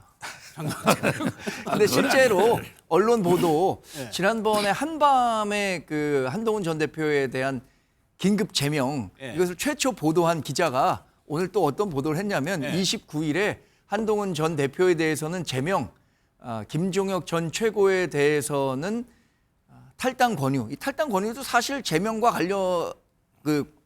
제명과 같은 수준의 징계인데 29일에 할 가능성이 크다 이렇게 보도를 했고 저도 뭐 당내 분위기를 종합해 보니까 지금 장동혁 대표도 더 이상 물러설 곳은 없는 것 같아요. 이 단식 다 마쳤고 한동훈 전 대표에게 재심의 기회를 줬는데 왜 재심 응하지 않았느냐라는 절차적 정당성을 확보했기 때문에 여기서 이 결정을 다시 돌리기는 쉽지 않을 것 같고 29일이 현실적으로 뭐 그 결정을 내는 날이 되지 않을 것인가라고 보도도 됐고 저도 그렇게 파악하고 있습니다. 그러니까 오늘 최고위 비공개 회의에서 앞서 이제 브리핑 보셨지만 집회 참석해서 했던 발언들이 당의 기강을 해친다. 그러니까 징계가 필요하다는 의견들이 나왔고 거기에 대해서 이의를 제기한 사람이 아무도 없었다. 그러니까 한동훈 전 대표 제명에서 하나 더 나가는 거잖아요, 지금. 그래서 이제 그 김종혁 최고가 원래는 2년이잖아요. 정지. 근데 지금 탈당 권유 의견도 높아진 거죠, 그러면? 그렇죠. 그분이 그 윤리위원장 기피 신청했는데 그게 기각됐지 않습니까? 이런 식으로 계속 윤리위를 공개하고 있으니 수위가 높아가고요. 그다음에 그 박상수 변호사 이제 그 김종혁 의원 두 명이 주도한 집회거든요. 앞으로 어떤 논의가 또 있을지 모르겠고 당의 그 민주화해가 당을 민주적으로 운영하는 거하고요. 그다음에 기강을 세우는 거는 전혀 다른 차원의 문제예요. 기강이 무너져 버리면 그런 당은 존재할 가치가 없는 당이다. 따라서 그 아마 현역들이 다 빠졌잖아요. 그런 분위기를 읽고 거기 갔다가 나중에 불이익을 상당히 당할 수 있겠다. 읽고 저는 현역들이 다 참여 안 했다 이렇게 보고 있습니다. 그러면 한동훈 전 대표뿐만 아니라 이른바 친한계라고 분류될 수 있는 분들한테까지도 그런 징계나 불이익이 있을 수 있다는 얘기네요. 그 집회는 상당히 해당형의 집회입니다. 해당형의 집회? 그렇죠. 지도부를 계속 끌어내리겠다는 이런 지도부거든요. 장동혁 대표를 그냥 사퇴하라는 거예요. 요구사항이. 그러니까 이제 그 해당형이 맞잖아요. 당원과 국민이 뽑은 지도부를 그냥 끌어내리겠다는 이런 집회니까 거기 현역 의원들이 가면요. 그것도 그 해당이가 되는 거죠. 그래서 저는 뭐 전부 눈치를 봐서 안 갔다고 봐야죠. 그런데 당은 아시다시피 헌법에서 민주적 정당 운영을 규정하고 있잖아요. 누구를 대표로 뽑았다고 하더라도 대표의 방향에 대해서 반대할 수 있는 거고 그 반대의 목소리를 내기 위해서 법적으로 보장된 시위권을 활용한다는 것이 어떻게 징계 대상이 될 수 있는지 저는 그건 뭐 공감하기는 좀 어렵다고 생각합니다. 그러면 저렇게 다 많이 모였던 사람들이 대략 뭐 2, 3만 명 모였다고 하고 그분들이 책임 당원이든 어떤 그 당원의 형태를 갖고 있다면 이 사람들에게 다 징계할 수 있는 건가요? 이렇게까지 할 어떤 정치적 명분을 저는 그 지도부도 마련하기는 어려울 것 같다는 생각입니다. 예. 일단은 분위기상으로는 더 강경하게 지도부가 나가고 있는 것 같은데 앞서 김재섭 의원이 얘기한 것처럼 보궐선거 출마 뭐 이런 거는 아예 가능성이 전혀 없는 거네요. 근데 제명을 한다면 예. 본인이 무소속으로 나갈 수 있겠죠. 무소속으로 본인이 나갈 수밖에 없는 국민의힘 상황이 되는 이름으로 못 나가게 하겠다. 네. 그래서 제가 볼 때 장동혁 대표의 계획이 그거였다면 1단계 정적을 제거한다. 그러니까 예를 들어 한동훈 전 대표였겠죠. 2단계가 뭐냐? TK 핵심 지역을 자신의 우군 지역으로 만든다. 네. 전 이번 단식 과정에서 박근혜 전 대통령의 방문은 매우 의미 있는 하나의 구조가 만들었다고 생각을 합니다. TK 지역. 그렇다면 이 실행이 지금 되고 있는 거죠. 장동혁 대표가 작년 말부터 나는 계획이 있다. 예. 기다려라라고 얘기했던 계획이 지금 실행되고 있다고 볼 수밖에 없기 때문에 본인 입장에서는 본인이 계획을 짠 걸 실행하지 못하게 되면 본인이 생각하는 어떤 그림이 만들어지지 않는 거니까 예. 그 방향으로 가겠죠. 근데 문제는 이 방향으로 가는 게 국민 여론에 맞는 것인가를 고민해야 되거든요. 그러니까 예를 들면 징계도 비례성이 있어야 돼요. 예. 당원 게시판에다 글 썼다고 제명을 시켜요. 그러면 장동혁 대표가 인사를 했잖아요. 예를 들면 체포영장 방해 관련해서 10년 구형했는데 5년 나왔습니다. 그다음에 한덕수 전 총리 내란 주요 임무 종사 23년 나왔습니다. 그다음에 윤석열 씨 지금 사형 구형이 됐습니다. 이런 상황이에요. 근데 네. 이게 내란 때문에 다 나왔던 거잖아요. 그럼 내란을 옹호하는 최고위원을 임명했어요. 그다음에 12월 3일 날 나는 다시 깨어났다고 하는 분을 대변인으로 임명을 했어요. 이런 행위는 예를 들면 해당 행위 아닙니까? 당의 민주성을 완전히 박탈한 거 아닙니까? 예. 이런 거에 대해서는 아무런 문제가 없다고 얘기하면서 한동훈 전 대표가 당원 게시판에다 글을 썼다라고 하는 부분들 아직까지 명정하게 확인도 안 된 건데 그 부분 가지고 예를 들면 제명을 시키면 제가 볼 때는 징계의 형평성이라고 하는 비례성이라고 하는 사라져 버리는 거잖아요. 그럼 누가 그 당에서 결정 내리는 상황에 대해서 동의를 하겠습니까? 그럼 이런 당에 대해서 국민들이 지지하겠습니까? 저는 지방선거를 앞두고 이렇게 하는지 모르겠어요. 뭐 이렇게 해서 국민의힘이 지지율이 떨어지면 저는 뭐 아무런 할 말이 없습니다만 예. 이렇게 하는 행위는 소위 장동혁 플러스 윤 어게인 세력들이 당을 장악하겠다고 하는 계획을 실행하기 위해서 예. 국민과 동떨어지는 길을 택하는 거잖아요. 저는 이런 정당 활동이 말이 되나? 이해가 예. 안 되는 거죠. 지지율 한번 볼까요? 저희가 지난주에는 갤럽 조사도 그렇고 이제 MBS 조사에서 국민의힘 지지율이 떨어진 걸로 나왔는데 리얼미터 조사를 보면요. 국민의힘의 지지율이 조금씩 올라가는 걸로 나오고 있습니다. 이게 좀 수치가 많이 좀 차이가 있어요. 기간마다. 그걸 감안하고 보셔야 될 것 같은데 일단 국민의힘에서 이 조사 굉장히 반갑겠네요. 저는 이제 그 시점에 따라 ARS가 정확하냐, 예. 아니면 이게 전환 면접이 정확하냐는요 시점에 따라 달리 봐야 돼요. 정권 초에는요, 정권 초에는 이게 제가 야당이잖아요. 국민의힘 지지하면 전화 오면 이제 무당파입니다. 이렇게 대답해요. 왜? 야당이라는 게 부담스러워요, 우리 국민은. 정권 초에는. 근데 네. 정권 말에 가면 당당하게 나 야당 국민의힘입니다. 따라서 이게 무당파가 2등이에요. 그러니까 민주당 1등, 무당파가 2등, 국민의힘이 3등이에요. 이거는 이게 무당파는 다 국민의힘이라고 대부분 봐야 돼요. 왜? 민주당 지지하는 사람들은 응답하거든요. 따라서 이게 갤럽이나 MBS는 그런 식으로 읽어야 되고 무당파가 대다수의 야당이다. 이렇게 보면 되고요. 오히려 이럴 때는 이게 ARS가 더 정확해요. 왜? 소신껏 내가 말해도 되거든요. 나는 국민의힘이다. 민주당이다. 이게 여론입니다. 지금 이게 여론은 이게 박빙이에요. 이게 여론이 왜? 소신껏 대답할 수 있잖아. ARS는 눈치 볼 필요가 없어요. 따라서 저는 여론조사 전문가들하고 어느 게 좋은지 논쟁이 많지만 시점에 따라 달리 봐야 되고 무당청의 의미를 잘 읽어야 된다. 이렇게 제가 보고요. 이렇게 추세를 봐요. 올라가잖아요. 이건 이게 뭐냐? 장동혁 대표의 단식 효과. 그리고 이거 한동훈 아마 이게 제명하면요 지지율이 더 올라갈 겁니다. 더 올라간다? 더 올라갑니다. 왜냐하면 이게 내려가질 않아요. 그럼 왜 그러냐? 더 이게 그 결집이 되거든요.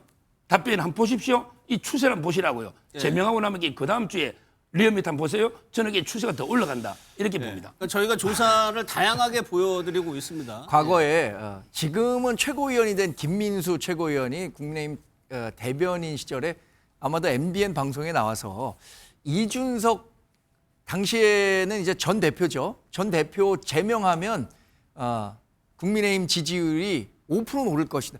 정확한 수치는 모르겠습니다만 훨씬 더 오를 것이다 라고 얘기를 했었는데 실제로 이준석 대표 제명한 후에 치러진 총선에서 우리가 총선 이겼습니까?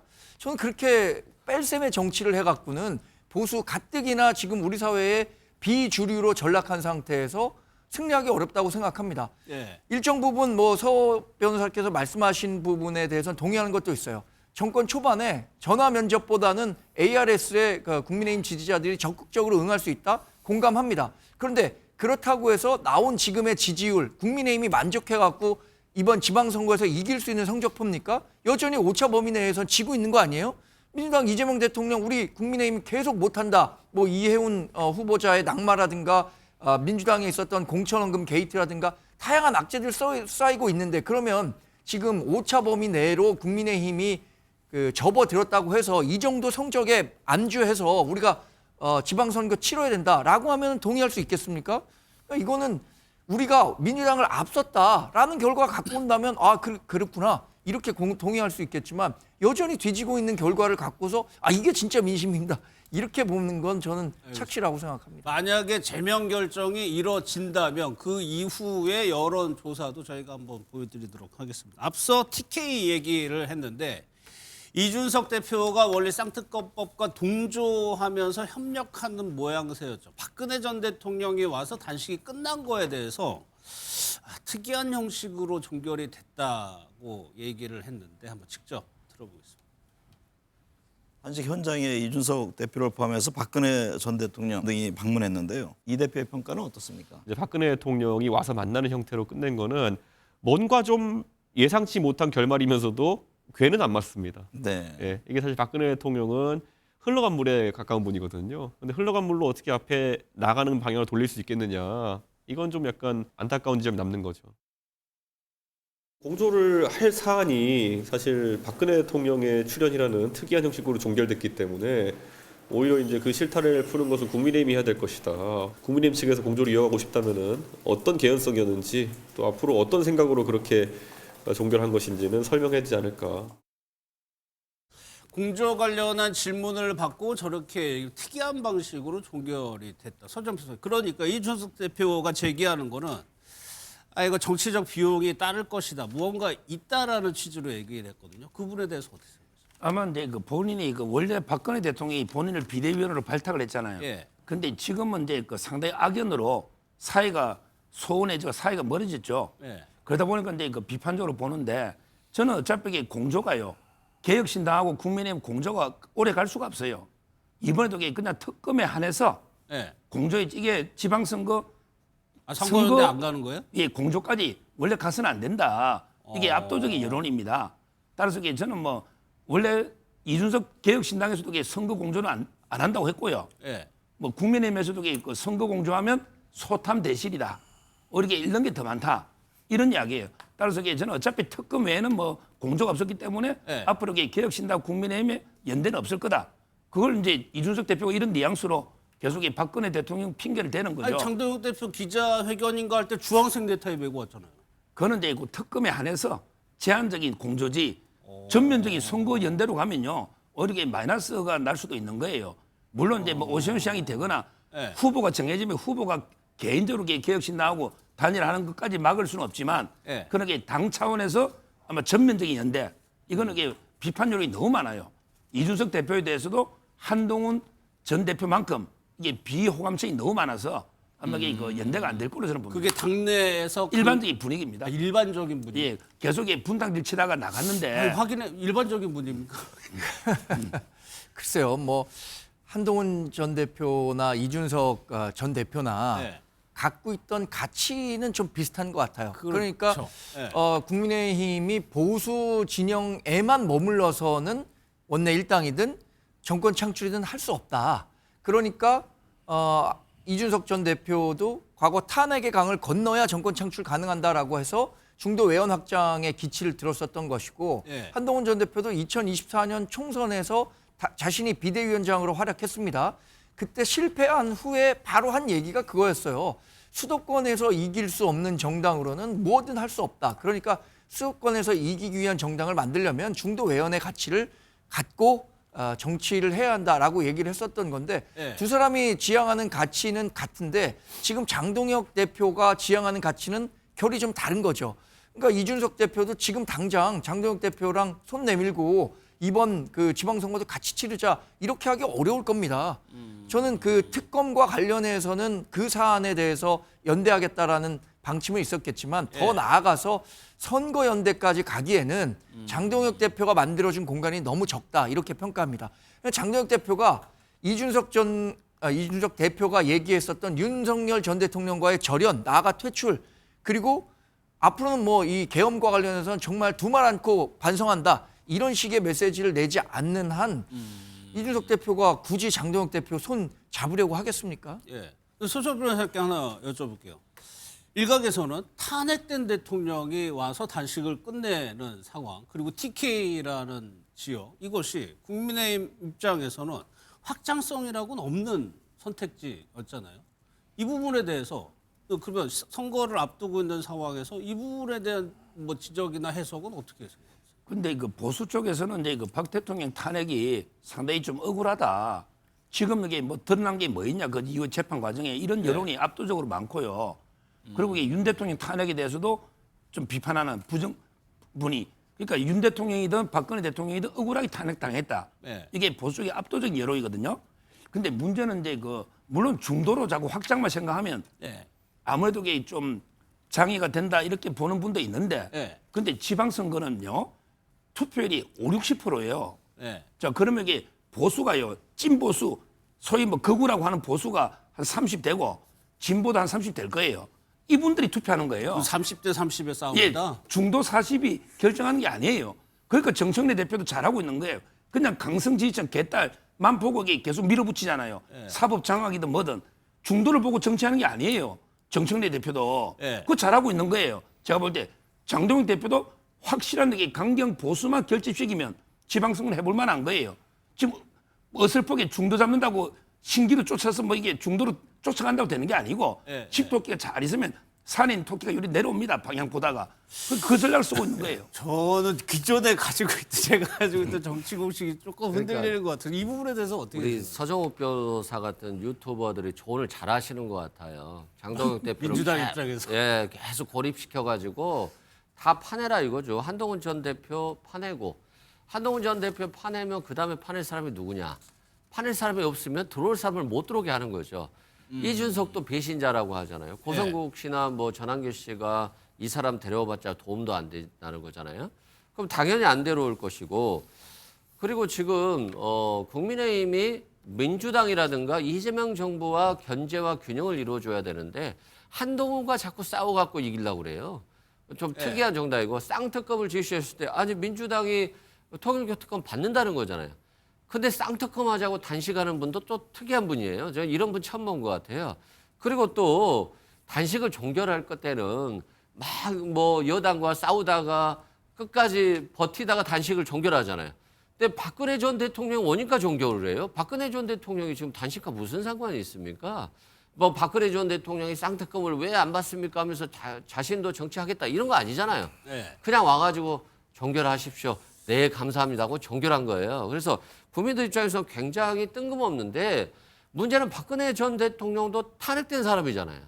윤석열 전 대통령도 탄핵된 사람이고, 장동혁 대표는 탄핵된 전직 대통령들을 굉장히 좋아하시는 것 같아서 뭐 한동훈이라든가 이준석 전 대표를 못 품는 거, 그건 둘째 치고 누구를 품겠습니까? 품을 사람이 없잖아요. 그래서 국민의힘에 지금 굉장히 어려운 형국이 지속될 것 같고, 장동혁 대표도 국민의힘에서 내려올 날이 멀지 않지 않았나 이런 생각이 듭니다. 마지막으로 하나 정광재 대표께 지금 여쭤볼게요. 그 정치적 비용이라는 해석 과한 겁니까?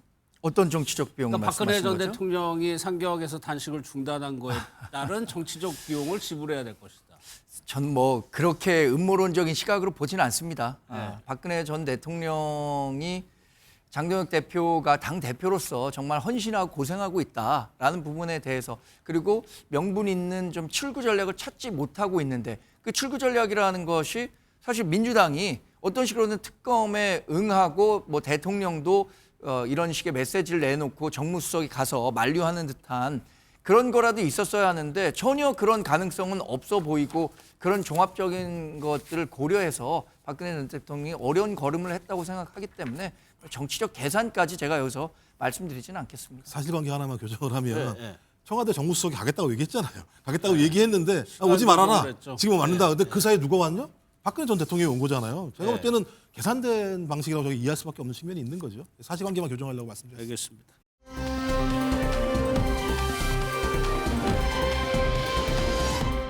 주말 사이에 또요 이재명 대통령이 이해운 후보자를 지명 철회했습니다. 청문회 영상 보고 그 이유도 한번 짚어보도록 하겠습니다. 구체적으로 결혼식 이후 뭐 거의 직후에 파경이 된 건가요? 네, 사실 이런 말씀까지 실은 관계가 파경이 되면서 이 모든 게 이제 정신적인 압박과 스트레스 등등으로 굉장히 최악의 상황으로 치달아서 이제 같이 살기 어려울 정도로 파경이 된 상태셨다. 그래서 주소지가 달랐던 거다 말씀을 하셨던 거죠.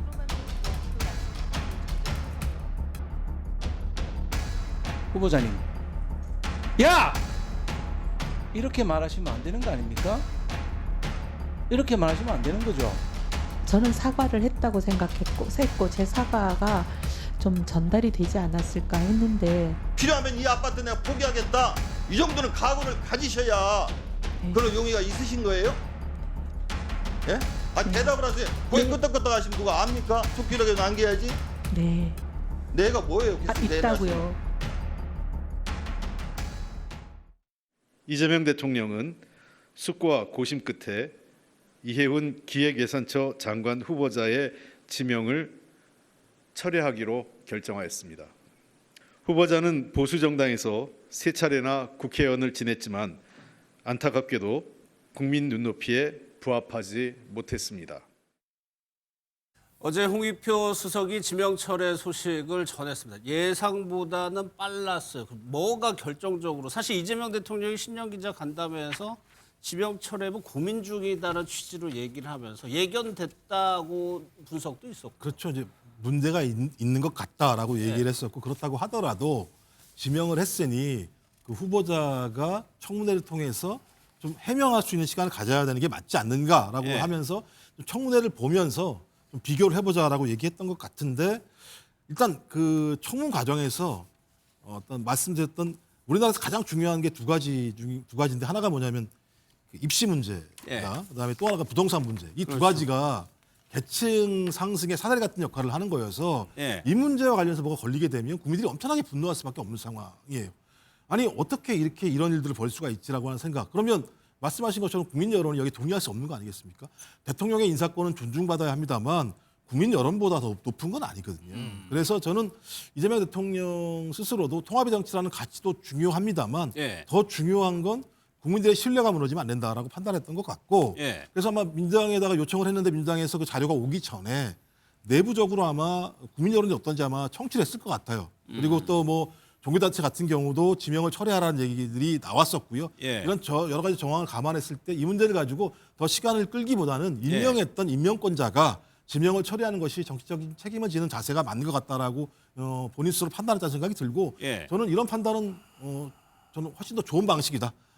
적어도 자진 철회라고 하는 방식이라는 것이 있긴 합니다만 어떤 형태로든지 임명을 했는데 임명 과정에서 검증과 관련된 실수는 분명히 있는 거 아니겠습니까? 그 실수 때문에 국민이 분노했고 그 국민들이 이해운 후보자를 갖다가 용납할 수 없다라고 한다면 지명을 했던 대통령께서 이 문제를 처리하는 것 자체가 저는 책임 정치의 방식이라는 생각이 들어서 앞으로도 마찬가지면 저는 이런 방식으로 계속 해야 된다는 생각이 들어요. 대통령 인사권도 매우 존중받아야 합니다만 그 위에 있는 건 국민 여론이다라는 생각을 가지고 국민들과 함께 인사도 같이 공유한다는 생각을 가졌으면 좋겠다. 그래서 좋은 선례가 뭐 저희들 속으로 좀 씁쓸하죠. 왜냐하면 통합 인사를 통해서 우리가 좀 어쨌거나 실패한 거죠. 그게 첫 단추가. 그 뜻은 그런 거였거든요. 일단 이재명 대통령 개인적으로 통합의 정치라고 하는 새로운 정치 개혁을 하고 싶다는 거 하나하고 또 하나는 윤석열 씨가 계속 얘기하는 게 뭐 거대하다 어쩌고저쩌고 하면서 이제 예를 들면 폭거라고 얘기하는 거지 않습니까? 그러니까 정치적 갈등이라는 것을 하나의 원인으로 들어서 내란을 일으켰던 거 아니겠습니까? 이걸 방지할 수 있는 방법은 뭐냐? 두루 널리 진보나 보수나 사람들을 갖다 써서 우리 정치가 통합하는 길로 갔을 때 내란을 막을 수 있다라고 하는 또 하나의 또 현실적 가치가 분명히 있는 거거든요. 그런 측면에서 되게 중요한 시도였다고 생각이 들긴 합니다만 그렇다고 하더라도 그런 대의에도 불구하고 국민들이 용납할 수 없는 후보라고 얘기한다면 어쩔 예. 수 없는 거죠. 그걸 뭐 거절할 수 예. 있겠습니까? 이승부 의원 일단 청문회의 해명은 지켜보자. 그 실제 해명을 했어요. 가장 뭐 관심을 받은 게 부정 청약 의혹. 이 부분에 대해서 자녀의 좀 굉장히 사생활적인 면까지 이제 얘기하면서 해명을 했단 말이에요. 이 방식이 좀 잘못됐었다고 보세요? 아주 잘못된 것 같아요. 일단 뭐 해명을 할 때 그걸 믿어줄 수 있을 만한 개연성이 있어야 되는 거잖아요. 근데 결혼식은 했는데 혼인신고를 안 했다. 근데 자식 부부가 사이가 굉장히 안 좋았다. 예. 이혼할 정도의 상황이 파국으로 가서 전입신고를 안 한 것이다. 예. 그래서 자기 집으로 해놨다. 그래서 청약을 신청했다는 거잖아요. 상식적으로 이해가 안 되잖아요. 그러면 다시 이제 혼인신고를 됐는데 그때도 뭔가 불안한 상황들이 나와야 되는데 청약에서 당첨되자마자 다시 옮기잖아요. 다 그 며느리라고 하는 사람이 다 따라주는 거잖아요. 그러니까 이게 분명히 며느리가 다툰 게 아니라 따라주는 것 같은 느낌이 들잖아요. 그리고 나중에는 아들이 아팠다, 뭐 병원도 자주 갔다 그러는데 이런 변명은 오히려 마이너스였다. 차라리 죄송합니다. 우리 이 청약 받고 싶어서 예. 우리 집에서 그냥 아들 데리고 있었습니다. 죄송합니다. 이게 법리적으로도 피할 수도 있고 그리고 내놓겠다, 솔직한 거잖아요. 가령 집을. 그리고 쿨하게 내놓겠다고 하면 좋죠. 아마 내놓겠다고 했으면 대통령 임명했을 거예요. 근데 끝까지 안 내놓다는 거야. 그건 뭐냐면 이 이익이 얼마입니까? 한 4, 50억 정도의 이익인 거잖아요. 예. 근데 자신은 장관직은 갖고 싶고 4, 50억도 포기하기 싫다는 거잖아요. 예. 그 모습을 봤을 때 국민들이 어떻게 생각하겠어요? 나라도 저 사람 임명 안 했으면 좋겠는데 이런 생각이 드는데 예. 대통령 입장에서 이게 지금 통합의 기치로 추천한 인사이기 때문에 지명을 해야 되나 임명해야 되나 이런 고민이 들었을 때 예. 이게 통합의 효과가 있냐 이 말입니다. 예. 아니 국민 통합이 돼야 되는데 국민 통합이 안 되는 거잖아요. 야당 통합도 안 되고 여당 통합도 안 되는 인사이기 때문에 대통령께서 신속하게 결정하신 거예요. 이거 시간을 끌어봤자 대통령도 더 부담은 커지고 또 이혜훈 후보자 입장에서 봐도 나는 임명되는구나 라고 하는 희망 고문을 할 수 있기 때문에 오히려 국회에서 의견을 제출하기 전에 벌써 결정해버렸다. 그래서 이혜훈 후보의 고통을 조금 덜어준 것이다. 라고 저는 당의 의견은 공식적으로 전달받기 전에 그렇죠. 결정했다는 거죠. 그리고 예. 또 저는 부동산 문제가 컸다라고 생각하는 게 예. 지금 대통령이 지금 부동산 문제 내놔야 되잖아요. 정책을. 그렇죠. 그래서 다주택자의 중과 면제도 일몰제를 둬서 5월 이후부터는 중과세 하겠다는 거잖아요. 그 똘똘한 한 채도 뭐 지방에 있어서 세 채, 네 채 갖고 있어도 10억, 20억밖에 안 되는데 한 채만 가져도 100억인데 그럼 이 사람들한테도 세제 개편을 하겠다라고 하는 상황인데 예. 기획예산처 장관이 이렇게 부정청약으로 수십억의 돈을 받았다는데 그 사람 임명하면 예. 대통령이 이 부동산 정책을 펴는데 펼 때마다 비판을 받을 거 아닙니까? 이것도 컸을 거라고 생각합니다. 그리고 나서 이재명 대통령이 관련해서 메시지를 계속 내고 있죠. 부동산 그렇죠. 정책, 세금에 대해서. 근데요, 이 부분은요, 꼭 저 하나 짚을 게 대통령이 국민한테 사과하고요. 인사 검증 시스템이 완전히 붕괴된 거예요. 만약에 저나 이성훈 변호사가 검증팀에 있었으면요. 예. 1시간이면 이게 밝혀내요. 그래요? 왜? 보세요. 청약 받기 8개월 전에 결혼하죠. 예. 결혼하기 일주일 전에 전세를 얻어요. 근데 우리가 전세가 임대차거든요. 보통은 이게 그 확정일자를 받고 전입신고하면 돼요. 확정일자는 돈 몇백원 하면 돼요. 근데 그 전세 계약서가 검증 자료 있어요. 딱 특약을 봤더니 전세권 설정에 동의를 해준다. 전세권 설정하면 이게 그 비용이 한 400만 원 깨져요. 예. 이런 계약서는 없어요. 왜냐? 결혼하기 전부터 사이가 그러면 이게 결혼을 안 했어야죠. 결혼하기 일주일 전에 전세 계약을 얻는데 7억 3천에 용인 그게 근데 거기에 특이하게 보면 아예 전입신고를 안 하겠다는 의사가 들어가 있는 거예요. 그래서 전세권 설정을 해달라는 특약이 있는 거예요. 그러면 이게 우선 변제권이 있거든요. 이거 딱 보면 우리는 법률가들은 야 이거 돈 몇백만 원 들여가지고 이게 결혼도 하기 전에 전입을 아예 안 할 생각이네. 이게 한참 전에 결혼 전에 얻은 전세 있단 말이에요. 세종시도 마찬가지고 이거 보면 이거 부적격자인 거는 한눈에 아는데 이걸 뭐 우리가 국정원 검증도 안 하고 뭐 경찰도 안 하는데 우리가 무슨 잘못이냐? 뭐 야당에는 왜 공천했냐? 윤석열 대통령하고 박근혜 대통령 검증해서 능력이 없다 해서 아예 잘랐다고 행정관이 이야기했잖아요. 우리 보수 쪽에는 아예 검증을 했던 거예요. 예. 또 하나 저 정관장님 지금 네. 보수 쪽에서 배현진 의원이 얘기하는 게 보복하면 가만두지 않겠다? 아니, 그게 이런 거예요. 말일까요? 인사청문회 과정에서 저는 이해훈 후보자가 왜 그런 얘기했을지 모르겠어요. 그러니까 이 갑질과 관련한 여러 제보들이 나오고 있다라고 하니까 예. 오히려 국민의힘에 아직 남아있는 보좌진들, 그러니까 본인 의원회관에서 일했던 분들에 대해서 이해훈 후보자에 대해서 추가적으로 폭로할 수 있는 내용들 빨리 내놔라. 이렇게 압박을 했다는 얘기를 했단 말이에요. 예. 그러니까 그런 부분들 그리고 이해훈 후보자에 대해서 상당히 불리한 그 발언들을 많이 쏟아냈었던 국민의힘 보좌진들에게 예. 어떤 식으로든 뭐 이해훈 후보자가 안갚음을 하려고 하는 것 아니냐라는 얘기들이 있어서 그런 시도가 있을 때는 엄히 다스리겠다 이런 예. 의미를 담아서 한 얘기고요. 저는 이해훈 후보자는 인사청문회가 개최돼서는 안 되는 사람이었다고 생각합니다. 개최 자체가요? 언론 검증 과정에서 분명하게 이재명 대통령이 지명 철회를 할 만한 내용들이 분명하게 드러난 사안이었어요. 예. 그럼에도 불구하고 본인 또 민주당은 뭐 씁쓸하다 이렇게 얘기를 하고 있지만 이 인사청문회를 출구 전략 삼아서 그래서 그냥 지명 철회한다라고 한 겁니다. 예. 지금 인사 검증과 관련해서는 소 변호사님 말씀하신 것처럼 우리가 잘못한 부분이 있다. 이 부분은 앞으로 신경 써서 통합 인사를 하되 이런 인사 검증도 더 신경 써야 하겠다라고 이야기하면 될 건데 모든 것을 다 남의 탓으로 돌리고 하는 것은 예. 옳은 국정 운영 방향은 아닙니다. 저희가 앞서 대담 중에 소개해드린 그 단독 보도 내용이 확인이 된 것 같습니다. 국민의힘 윤리위에서 김종혁 전 최고위원에게 탈당 권유 결정을 내렸다는 겁니다. 앞서 누가 얘기해 주셨죠, 이거? 제가 말씀드렸는데 이거를 최초 보도한 그러니까 한밤중에 있었던 제명 관련한 보도를 내일신문이라는 곳에서 했어요. 그 같은 기자가 오늘 해당 내용을 썼고 29일엔 결국엔 이 결론을 바탕으로 해서 한동훈 전 대표에 대해서는 제명을 확정짓고 김종혁 전 최고에 대해서는 탈당 권유를 의결할 것이다라는 전망을 내놓은 기사를 제가 오전에 확인했습니다. 그러면 국민의힘은 현역 의원이 아니면 탈당 권유를 하게 되면 절차가 어떻게 됩니까? 10일 안에 탈당 권유에 응하지 않을 경우에 자동 제명됩니다. 자동 제명. 네. 제가 이게 몇 주 전부터 방송에서 그랬잖아요. 2년 정지인데 이게 올라갈 가능성이 높고 아마 제명될 수가 있다. 계속 그 이후에 자숙하고 반성 안 하고요. 윤리위원장을 기피 신청해버렸다니까? 그랬죠. 거기 결정문에 뭐 근데 윤리위원장이 한밤중에 구도로 기피 신청을 기각해버린 거예요. 예. 근데 나중에 문자로 따라서 저는 계속 이런 식으로 오히려 적반하장으로 논의 올라갈 수가 있다. 이렇게 제가 방송에서 몇 번 했는데 결국에 예측대로 올라간 거죠.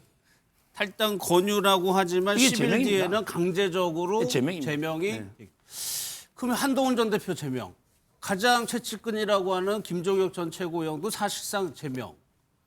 여기서 끝나는 겁니까? 그리고 여기서 끝나는 겁니까? 더 갑니까? 아니 들이받는 소는 이게 계속 그냥 쳐죽여야죠.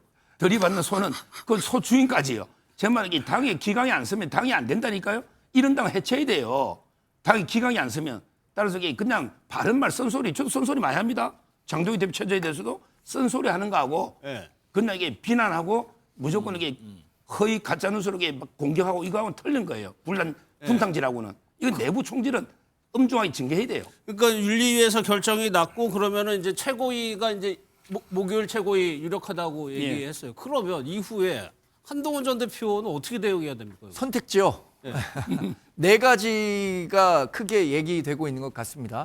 첫 번째가 이제 가처분 신청을 통해서 효력 정지를 하는 방법. 두 번째가 이 제명 조치를 받아들인 이후에 오랜 시간 칩거. 세 번째가 무소속 출마 가능성. 뭐 대구든 부산이든 이번에 보궐선거가 나올 테니까 무소속 출마 가능성.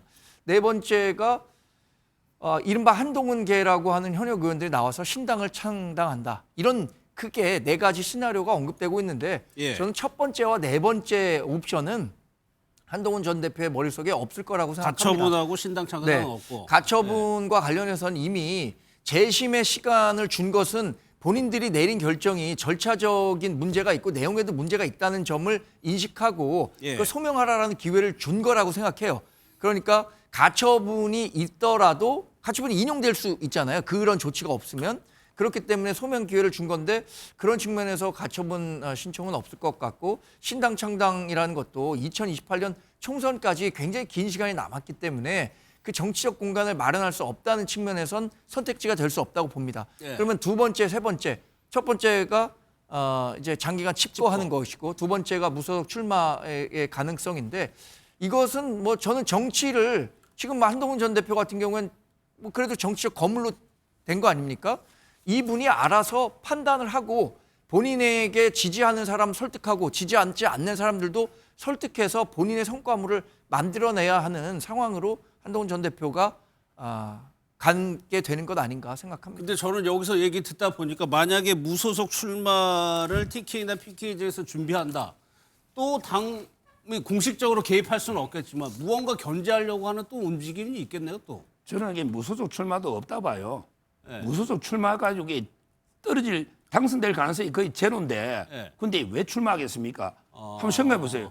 수도권이나 이런 데는 이게 민주당 후보한테 안 돼요. 예. 그럼 이게 그래서 노는 게 뭐 대구나 부산 이야기인데 그게 국민의힘이 공천 안 하는 것도 아니고 단일 후보 넣어도 될까 말까 해요. 예. 부산에서는. 예. 근데 대구는 또 이게 보수세가 강하거든요. 박근혜 대통령 지지세나. 예. 그래서 이게 저는 국민의힘 후보가 있기 때문에 무소속으로 넣으면 이게 100패입니다. 그냥 100점 100패예요. 예. 그래서 이게 저는 뭐 무소속도 안 넣고 유일하게 그냥 집가하면서 집회나 하고 뭐 이렇게 하지 않을까 싶습니다.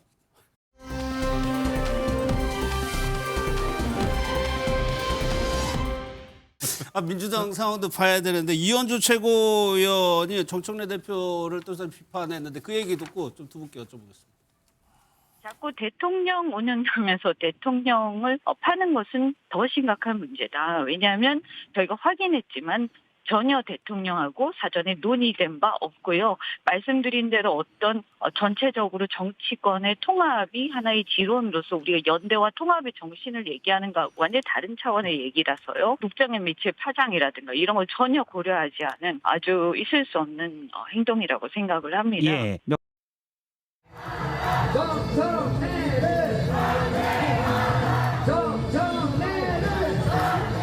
이게 보십시오. 11,000원 몇이 지금 13,000원. 이게 말이 되나요? 여러분들 생각해 보십시오. 이걸 이렇게 누가 만든 거죠? 최소한의 다양성을 인정 못하는 최고위 이게 맞나요? 그걸 대표가 주요 커뮤니티에 저를 난도질하고 이게 맞나요? 저에게도 이제 소위 문자 폭탄이 오지 않습니까? 많이 왔습니까? 네, 그렇습니다. 몇 근데 생각보다는 덜 왔습니다.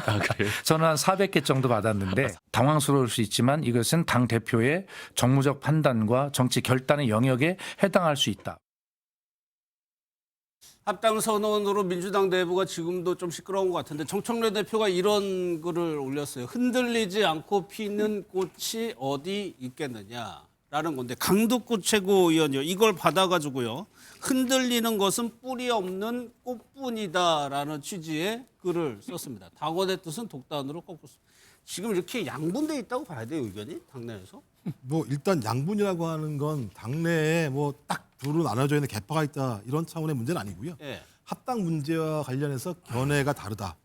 이건 좀 명확한 것 같고요. 두 가지인 것 같습니다. 그러니까 예. 너무 빠르다. 왜 지금 이걸 해야 되는 거지? 근데 그 하는 당위에 대해서는 이해할 수 있겠는데 왜 아무한테도 얘기를 하지 않았지? 그렇다면 정청래 당대표가 얘기했던 당원 주권 시대라고 하는 것과 좀 다른 얘기 아닌가? 예. 이런 논의들이 많이 있습니다. 그래서 이렇게 갑자기 급작스럽게 하고 아무런 설명도 하지 않다 보니 정청래 당대표가 얘기하는 게 지방선거 승리를 위해서 한다고 얘기했었습니다만 그것뿐일까라고 하는 의심들이 분명히 있는 거죠. 그럼 예, 그 외에 예. 무엇인가와 관련해서 어떤 의구심이 있기 때문에 이 절차와 관련해서 다시 한번 민주적인 토론과 과정을 밟아서 가자라고 얘기하는 거고요.